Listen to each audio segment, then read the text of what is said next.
Amém, meus irmãos, bom dia, graça e paz. Vamos dar continuidade ao nosso culto, agora momento da palavra. Nós vamos estar dando continuidade à série de mensagens a qual nós vemos trabalhando há cerca de um mês, que é Filipenses. Nós estamos fazendo a exposição da carta de Paulo aos irmãos em Filipos. E o que nós estamos estudando, o que nós estamos meditando, é uma nova mentalidade em Cristo Jesus. Aqueles que foram chamados para viver com Cristo, eles são chamados a ter uma nova mentalidade. Para isso, eu convido os irmãos a abrirem as suas Bíblias em Filipenses, no capítulo 2, do versículo 12 ao versículo 16. Será a nossa leitura. Está aqui no telão, podem acompanhar. Vai dizer assim, Filipenses capítulo 2, versículo 12 ao 16. Assim, meus amados, como sempre vocês obedeceram, não apenas na minha presença, agora muito mais na minha ausência, ponha em prática a salvação de vocês com temor e tremor. Pois é Deus quem produz em vocês tanto o querer quanto o realizar, de acordo com a boa vontade dele. Façam tudo sem murmurações nem discussões, para que se tornem irrepreensíveis e puros, filhos de Deus, inculpáveis no meio de uma geração perversa e depravada, na qual vocês brilham como estrelas no mundo. Apegando-se firmemente à palavra da vida, assim no dia de Cristo eu exultarei de não ter corrido nem me esforçado inutilmente. Senhor, lemos a Tua palavra, nós te pedimos para que o Senhor venha falar conosco mais uma vez, que o Senhor abra a nossa mente, abra o nosso coração, que o Teu Espírito venha pairar sobre nós, e que essa palavra que vem do Teu trono de glória, a qual nos foi revelado através das Sagradas Escrituras, venha fazer efeito prático em nossa vida, que nós possamos sair daqui nessa manhã aprendendo e aplicando a Tua palavra. Amém. Meus irmãos, o tema da nossa mensagem é como viver a obra da salvação. Um grande literário do século XX, C.S. Lewis, e cristão, ele passou um processo de conversão. Ele era ateu, mas ele teve um encontro genuíno com o Cristo, ele teve um encontro genuíno com o Senhor. E ele escreve um livro a qual ele fala da alegria da salvação, quando ele recebe ali na sua faculdade encontro com Cristo e muda totalmente a sua história de vida. E ele diz nesse livro, em um destaque do texto, uma frase: o processo será longo. Então, o processo da salvação é longo e, em parte, bastante doloroso, mas é nesse processo que estamos engajados. Então, a primeira parte, nós sabemos que o processo da salvação é um processo longo, é um processo que vai se iniciar do primeiro momento ao qual nós temos o encontro com Cristo e vai até o dia da nossa morte. Então, nós iremos ver hoje a importância de nós desenvolvermos a nossa salvação. Não basta apenas nós aceitarmos Cristo como nosso Salvador, mas nós também devemos fazer com que Ele seja o nosso Senhor, porque uma vez que Ele nos dá a salvação por intermédio da sua morte, da sua ressurreição, nós agora não somos mais escravos da morte, nós somos escravos de Cristo, e uma vez que Ele é o nosso Senhor, nós fazemos a sua vontade. E logo, Ele também nos chama a ser participantes da obra que Ele começou na minha e da sua vida. Ele pega toda a sua glória, todo o vislumbre daquilo que Ele fez na cruz do Calvário, e Ele nos chama a ser cooperadores do reino de Deus. O Senhor podia ficar com toda a majestade para ti, toda a glória para si, mas Ele nos chama a compartilhar da sua glória. No entanto, Jesus chama aqueles que foram resgatados para ser participantes da sua obra, não para serem apenas apreciadores. Não é quando nós vamos ao museu nós vemos ali uma bela arte, nós ficamos apenas apreciando a obra que alguém fez. Diferente disso, Cristo nos chama a participar da sua obra que ainda continua ao longo dos séculos. Aquilo que se iniciou 2000 anos atrás continua fazendo efeito na minha e na sua vida. Nós não somos chamados a ser esses apreciadores que só veem a obra pronta. Sim, nós apreciamos a obra de Cristo. Logo, nós somos também chamados a trabalhar para Cristo, como canais da manifestação de sua glória e se desenvolver na obra que o próprio começou em nós. Então, o convite nessa manhã é a gente ver como deve ser vivido a obra da salvação na nossa vida. Pois, como o evangelista Diego disse aqui, tem que ter efeito prático na nossa vida. A obra da salvação não se resume só na quarta-feira, não se resume só no domingo, não se resume só nos cultos, ou seja, nas células nos lares, mas ela se resume todos os dias da nossa vida, seja no trabalho, seja na família, seja no levantar, no caminhar, seja em todo transe que nós estamos envolvidos. Mas a salvação, ela não é uma conquista do homem, ela é um presente de Deus dado a nós por intermédio de Cristo. Ela é nossa não por direito conquistado, não foi algo que eu ou você fez com que pudéssemos obter a salvação. Nós não temos mérito na obra da salvação. A obra da salvação foi conquistada por Cristo e nós desfrutamos daquilo que o próprio conquistou. Ou seja, não é um prêmio por nosso mérito, mas nós exibimos o troféu da graça de Deus. E essa graça é esse favor imerecido que foi Cristo entregue na cruz do Calvário. Por outro lado, nós sabemos se a obra de Cristo, nós sabemos que essa obra ela é fiel para ser cumprida, porque Cristo não é homem para que minta, Ele é o próprio Deus, Ele é o próprio Senhor encarnado. Logo nisso, nós não devemos caminhar com a incerteza da nossa salvação.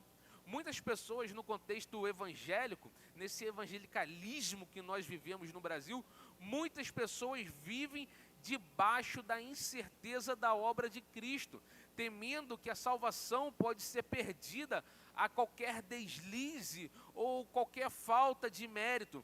No entanto, a palavra de Deus nos apresenta que é uma herança irrevogável. Uma vez que nós recebemos a salvação, nós não a perdemos, mas nós somos chamados a desenvolver essa salvação. Nós não podemos nos acostumar com a mesmice da obra grandiosa de Cristo em nossa vida, porque ela não foi selada nem por ouro nem por prata, mas ela foi selada pelo sangue precioso de Cristo. Quando nós somos chamados a ser participantes dessa obra, nós não estamos trabalhando para ganhá-la, mas nós estamos manifestando esse presente tão rico que recebemos de graça em nossa vida. Compreender que a salvação é uma posse definitiva e eterna, isso vira chave em nossas vidas. Quando nós entendemos que o verdadeiro evangelho fala que a salvação que é dada por Cristo, ela é perfeita, ela é única, ela é eficaz, ela não tem data de validade para terminar, porque nós fomos chamados à eternidade, nós conseguimos compreender a grandeza de Cristo em nossas vidas. Então nós somos chamados a viver esse evangelho que nos dá segurança, alegria e a transformação que Deus opera em nós. Então o primeiro ponto é o versículo 12, que o apóstolo Paulo chama os crentes a desenvolverem a obra da salvação. O apóstolo Paulo, quando está ali na igreja de Filipos, ele tem um apreço muito grande por aquela igreja também. Ele foi missionário, implantador, e ele vê a necessidade daqueles irmãos continuarem desenvolvendo a obra da salvação que eles receberam. Nós vimos aqui que aquela igreja estava sendo afetada por diversos fatores, externo, política, perseguição, morte, internos. Nós vemos que no início do capítulo 2, estava tendo discussão dentro da igreja, estava vindo desunião, ou seja, os problemas eram muito, mas apesar disso tudo, o apóstolo Paulo faz um apanhado da obra de Cristo e chama essa igreja à maturidade do evangelho. Então o versículo 12 diz assim, assim, meus amados, como sempre vocês obedeceram, ou seja, era um povo que obedecia aquilo que o apóstolo Paulo falava acerca das coisas de Deus, não apenas na minha presença, porém muito mais agora na minha ausência. Aí o apóstolo Paulo, de maneira imperativa, fala assim: ponham em ação a salvação de vocês com temor, que é o princípio de toda sabedoria, e tremor, ou seja, aquela reverência pela obra que foi feita sem nós termos mérito nenhum, mas nós recebemos de graça, mas ela não foi de graça, foi um alto preço na cruz do Calvário que nos permitiu a salvação eterna. E nós temos acerca da salvação dois equívocos muito grandes que permeia a sociedade, que permeia a nossa vida, que permeia a nossa mente. O primeiro deles é pensar que a salvação ela é resultado de qualquer esforço humano. Naturalmente, nós tendemos a buscar nos salvar de diversas situações. Nós tentamos ser os salva-vidas do cotidiano, seja no trabalho, seja na família, seja em questões particulares. Mas quando nós tratamos de salvação, nós não conseguimos salvar a nossa própria vida da morte. A morte, ela chega para todos, chega para mim, chega para você. Mas o que nos faz vencer a morte? O que nos faz vencer a morte é nós estarmos alicerçados em Cristo. Muitas religiões pregam que para vencer a morte, nesse esforço humano, é o famoso eu faço, eu consigo, eu posso, eu desbravo, eu consigo ir até lá. Mas o evangelho ele é ao contrário, fala que nós somos incapazes por nós mesmos de fazer qualquer tipo de obra. O profeta Isaías diz que as nossas obras são como trapos de imundícias perante ao Senhor, nos chamando a ver que somente a obra messiânica é capaz de nos levar à salvação. O segundo equívoco é pensar que a salvação é uma parceria de Deus com o homem. Deus chama o homem para ser o seu parceiro na obra da salvação. Ele chama o homem para ser cooperador da obra da salvação que foi consumada em Cristo Jesus. O único que foi participante exclusivo da obra do Senhor foi o seu próprio Filho, Jesus Cristo.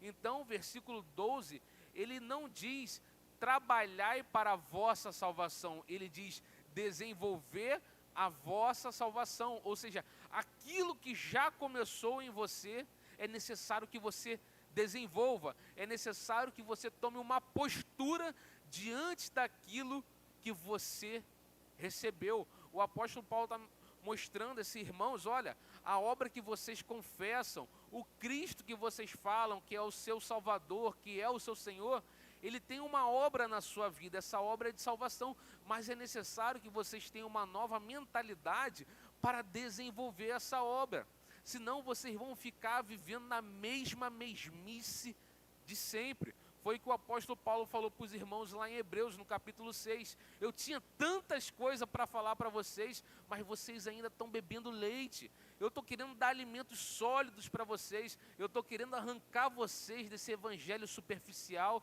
esse evangelho que trava vocês, que prende vocês. Mas vocês ainda estão aí, é necessário regredir ao início, depois de vocês terem alcançado o evangelho de Cristo. Depois de vocês serem libertos, vocês querem voltar à escravidão, seja de rituais, que era posto no Antigo Testamento, por outra questão de administração de Deus com o teu povo, vocês querem voltar a regredir a tudo aquilo que Cristo fez por vocês, vocês querem voltar novamente para aquilo que começou lá atrás. Assim é na nossa caminhada. Nós às vezes recebemos um evangelho mais superficial no nosso início de caminhada. Isso faz parte. Mas nós somos agraciados de poder nos aprofundar na palavra de Deus e viver um evangelho saudável, rico em conhecimento, rico em oração, rico em quebrantamento, que vai abrir a nossa mente. Então nós somos chamados a isso. A salvação de Deus é dada por Deus, mas precisamos desenvolvê-la. A graça de Deus não é uma desculpa para não fazermos nada. Tem gente que aproveita também da obra que o Senhor fez, da graça que foi derramada, para não fazer nada também para a obra do Senhor. Pelo motivo maior que foi Cristo ressurreto na cruz do Calvário, que nós somos chamados a fazer a sua obra. Esse é o maior motivo que nós devemos ter em nosso coração para fazer a obra do Senhor. Nós plantamos e regamos, mas somente Deus que nos dá a semente, o solo, envia o sol, a chuva, faz a semente crescer e frutificar. Ou seja, por mais que nós participamos da obra do reino, é o Senhor que faz todas as coisas acontecer em todas as estações necessárias para a colheita, para a frutificação. É o que o próprio apóstolo Paulo diz em 1 Coríntios, no capítulo 3, do versículo 6 ao versículo 11, ele diz assim, eu plantei, Apolo regou, mas o crescimento veio de Deus. Estava tendo uma discussão, quem era de Paulo, quem era de Apolo. Não, o apóstolo falou assim, olha, todos nós somos de Cristo. Eu plantei, Apolo regou, mas quem deu o crescimento a vocês foi o Senhor. De modo que nem o que planta é alguma coisa, nem o que rega, mas Deus que dá o crescimento em nossas vidas. Ora, o que planta e o que rega são um, e cada um receberá a sua recompensa de acordo com o seu próprio trabalho. Porque nós somos cooperadores de Deus, e vocês são lavoura de Deus e edifício de Deus, segundo a graça de Deus que me foi dada. Lancei o fundamento como sábio construtor, e o outro edifica sobre ele. Porém, cada um veja como edifica, porque ninguém pode lançar outro fundamento além do que foi posto, a qual é Jesus Cristo. Todos nós somos cooperadores na obra do reino. Todos nós temos um fundamento em comum. E esse fundamento em comum é a obra do nosso Senhor e Salvador Jesus Cristo. Não importa se eu planto, não importa se você rega, mas quem dá a semente, o crescimento, o sol, a chuva, a frutificação é o Senhor. E quem nos dá a capacidade para trabalhar na sua obra é o próprio Deus. Vamos utilizar que esse verbo desenvolver fosse ser trabalhar. Trabalhar aqui seria até a consumação, ou seja, nós, uma vez que recebemos o Evangelho de Jesus, nós devemos permanecer firme e constante, sempre abundante na boa obra do Senhor. Nós não podemos parar o progresso que Deus tem na nossa vida.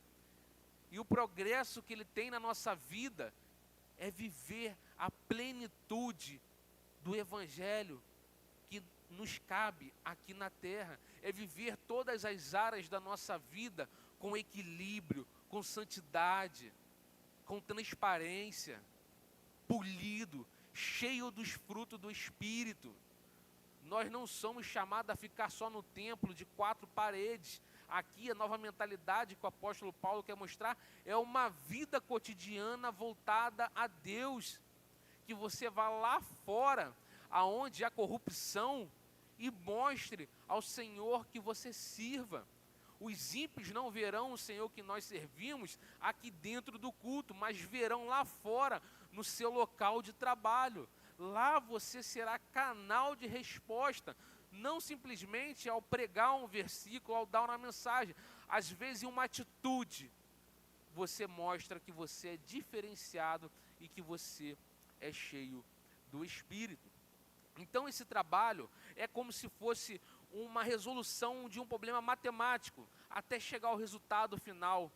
No tempo do apóstolo Paulo, esse termo também se referia quando as pessoas trabalhavam em uma mina. E qual era o papel desse pessoal que trabalhava em uma mina? Extrair dela o máximo possível de minério valioso. Quando nós recebemos a obra de Cristo, nós somos chamados a extrair daquilo que Ele tem para nós, para a nossa vida, para a nossa mente, para o nosso coração, o que é de mais precioso. Nós não podemos nos contentar em viver o pouco da obra de Cristo. E viver o pouco não se refere, seja na igreja, ao número de quantidade de pessoas, porque isso pouco importa. São os poucos que estão aqui, são nós no nosso dia a dia vivermos aquilo que é valioso na palavra de Deus. Esse é o nosso chamado. Ou quando aquela pessoa naquela época que trabalhava no campo, obter o que tem de melhor na colheita. Nós somos chamados a extrair o melhor de Deus através da sua palavra. E qual é o propósito disso? O propósito que Deus seja revelado, que alcancemos é a semelhança com Cristo. Nosso chamado é ser semelhantes ao nosso Salvador. Romanos 8:29 diz assim: pois aqueles que Deus de antemão conheceu, Ele também predestinou para serem conformes à imagem de seu Filho, a fim de que Ele seja o primogênito.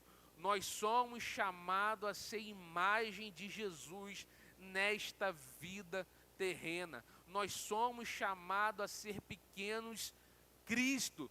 Ou seja, nós somos chamados a viver conforme o nosso Mestre vivia, em amor, em verdade, em pureza e preocupado com as coisas concernentes ao reino do seu Pai.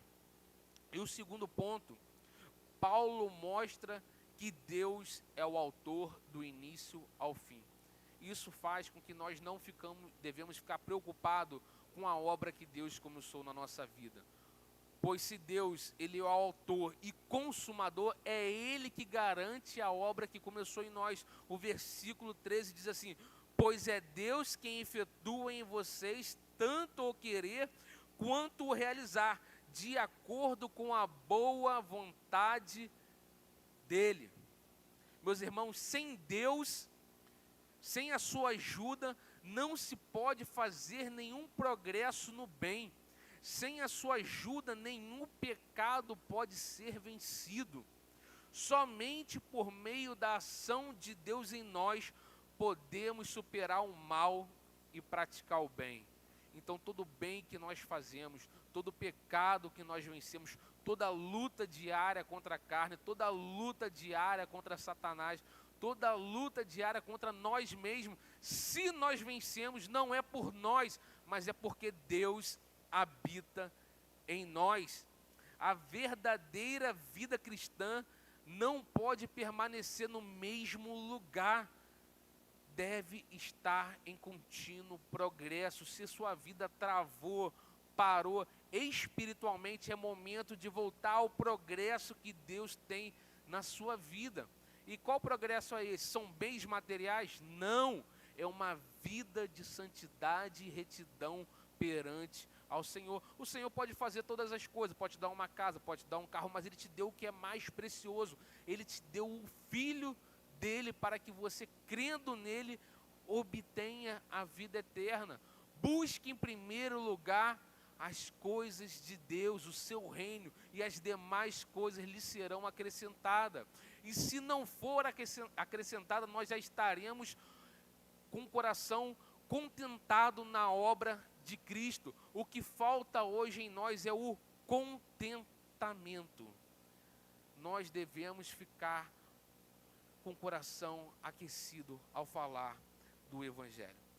João, no capítulo 15, no versículo 4 ao versículo 5, diz assim, o próprio Jesus diz assim, relatado por João: permaneçam em mim e eu permanecerei em vocês. Como o ramo não pode produzir fruto de si mesmo, se não permanecer na videira, assim vocês não podem dar fruto, se não permanecerem em mim. Eu sou a videira, vocês são ramos. Quem permanece em mim e eu nele, esse dá muito fruto. Porque sem mim vocês não podem fazer nada. Ou seja, nós que estamos ligados na videira, na vida, na fonte de vida, que é Jesus, nós sim produzimos grandes frutos, porque é Ele que nutre os frutos do Espírito em nós. Mas se nós estamos ligados à videira e nós não estamos produzindo fruto, é necessário nós olharmos e vermos realmente se estamos enxertados na videira da vida eterna. É momento de nós olharmos para a nossa vida, é momento de nós refletirmos sobre a obra da salvação. Não é qualquer obra, não é a construção de uma casa, de um prédio, não é algo temporário, é algo eterno. Aqui nós não estamos lidando com algo que vai passar daqui a 1, 2 minutos.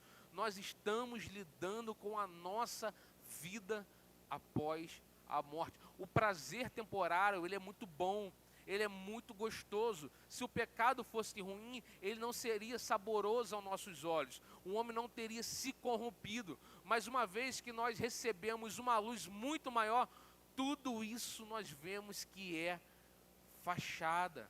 Nós estamos preocupados como que você vai caminhar em amadurecimento, crescimento, expansão na sua vida. Como você vai caminhar perante a sociedade. Porque é muito fácil nós colocarmos uma capa de santidade dentro da congregação, mas a nossa maior vivência é fora das 4 paredes da igreja. A salvação é realizada em Deus, em nós, por Deus, não contra a sua vontade, mas de acordo com sua boa vontade. A nossa salvação é o resultado da expressa vontade soberana de Deus. Tudo provém de Deus. Nossa salvação tem início e consumação aonde? Na boa, perfeita e agradável vontade de Deus. E terceiro e último ponto, para nós irmos concluindo ponto a ponto. Terceiro e último ponto diz assim: como devemos reagir à obra da salvação? E agora é o momento prático da nossa mensagem. Nós vimos que a salvação é obra exclusivamente de Cristo. Nós não temos mérito nem participação nela, nós somos cooperadores. Uma vez que Cristo a consumou na cruz do Calvário, agora nós cooperamos com o reino, nós somos chamados a participar da sua glória. E agora, como é que nós vamos reagir a essa obra maravilhosa em nossas vidas? A essa obra que não é temporal, ela é atemporal. Ela começa aqui, ela não termina aqui, mas ela é uma vida eterna. Porque naquele grande dia, o nosso corpo ele ganhará vida novamente. E nós caminharemos para sempre com Cristo.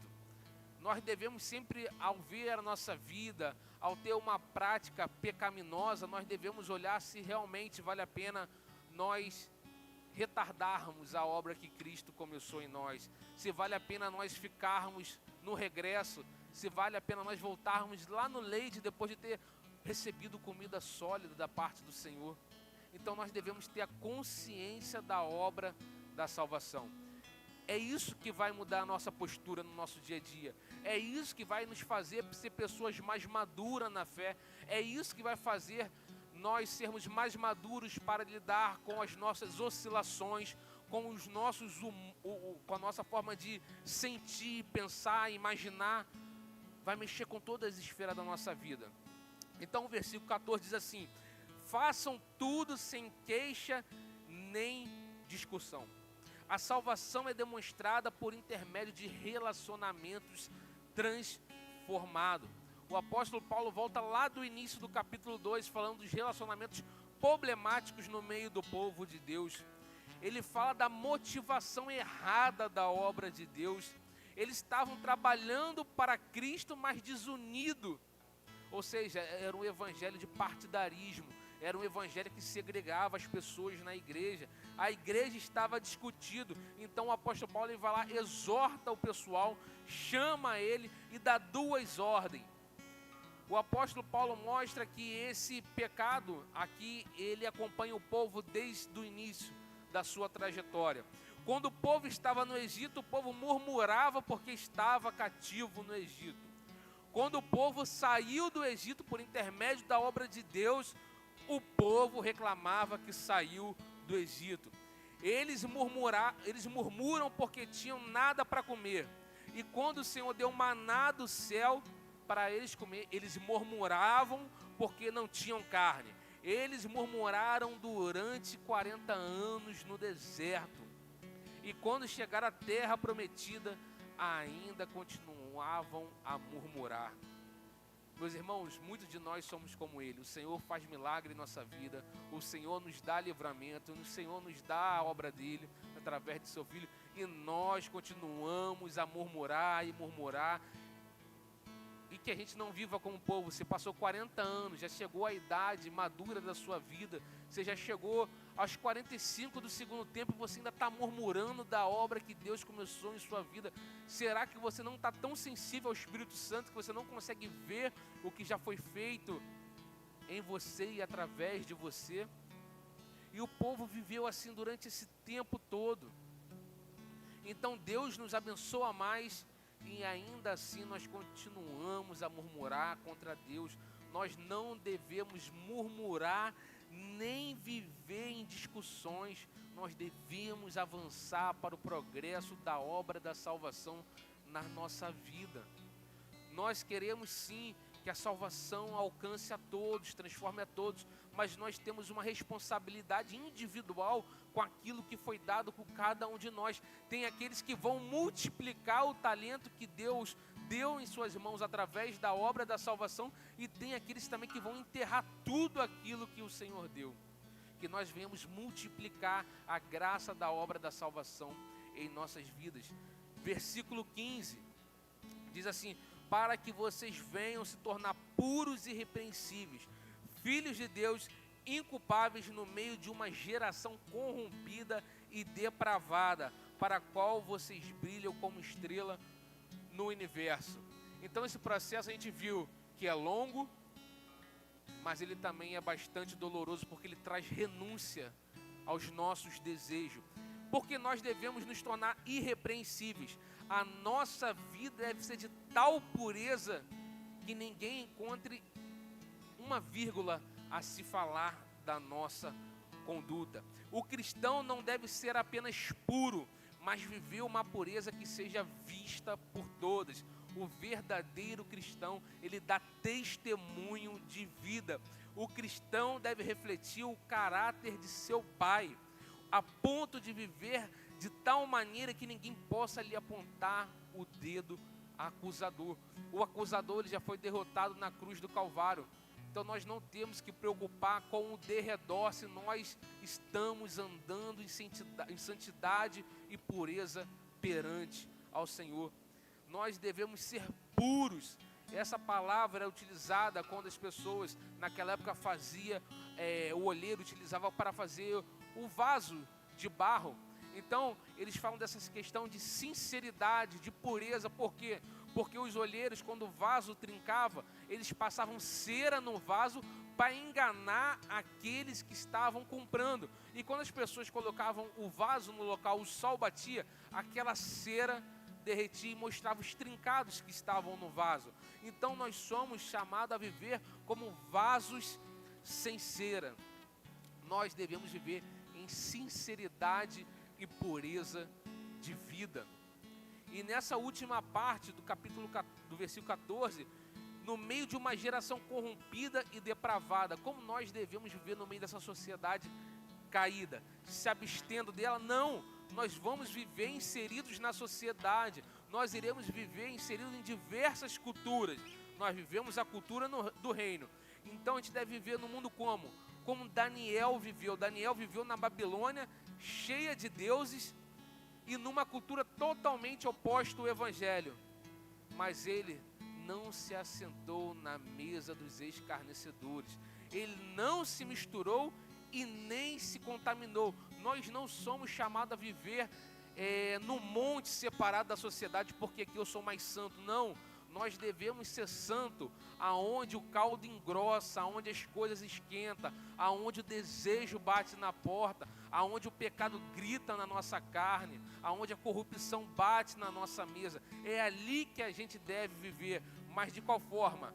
Irrepreensíveis, puro e agora por último, sendo luz, sendo como luz. A vida da igreja no mundo é comparado à influência de uma luz no lugar escuro. Toda a igreja é uma casa de luz em um lugar de trevas. Quanto mais escuro é um lugar, mais luz é necessária. E trazendo para mim e para você, se a gente está num lugar escuro, de trevas, não fique triste nem desanime. Continue sendo luz e peça ao Senhor cada vez mais luz, porque ali você irá brilhar a obra de Cristo, e aonde Cristo está, todas as trevas serão dissipadas em seu nome. E para finalizar, o versículo 16 diz assim: retendo firmemente o que? A palavra da vida. Assim no dia de Cristo, eu me orgulhei de ter corrido, nem me esforçado inutilmente.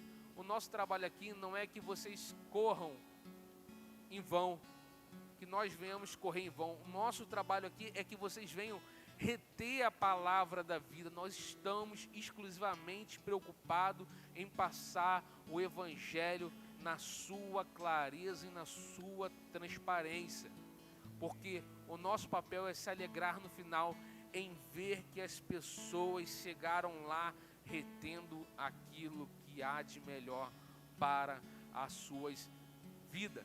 E assim nós nos alegraremos de ver que nós não corremos em vão, porque os filipenses, eles deveriam oferecer esse evangelho puro ao mundo moribundo. Nós somos chamados a oferecer esse evangelho puro ao mundo caído, pois somente o evangelho oferece vida abundante e eterna. Somente o evangelho puro oferece vida sem nada em troca. O evangelho não é para você salvo é Jesus e mais isso, não, é apenas Jesus que lhe dá salvação, e o que ele requer de você é uma vida santa, uma vida irrepreensível e pura em sua presença.